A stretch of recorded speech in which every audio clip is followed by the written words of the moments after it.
My grandpa Ralph is in jail, and he's sitting there with future country Hall of Famer Bob Wills. And they're talking, they're figuring out a way to get out of jail. And of course, they're going to be released the next day because that's what it was. So they get out, and Bob Wills says, "Hey, do you know how to drive?" My grandfather says, "Of course I know how to drive. I grew up on a farm. I can drive anything." Bob Wills says, "Do you know how to drive a bus?" "Of course I know how to drive a bus. Yeah, I grew up on a farm. I can drive anything." My grandfather did not know how to drive a bus, but he figured, hey, how hard could it be? And that is how my grandfather got a job driving the bus for Bob Wills and the Texas Playboys. And fast forward a couple of years back, we were sitting there watching Monday Night Football, and this is back when Hank Williams Jr. was all of his rowdy friends were doing the opening, and he says, "Oh, is that Junior?" "Oh, I know. I used to know his dad." I said, "Hank Williams? You used to know Hank Williams?" He said, "Yeah.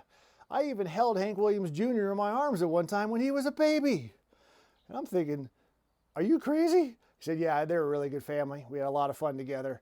And that's how my grandfather got the job driving bus, and more stories all about the up and down all throughout the country, driving bus for Bob Wills.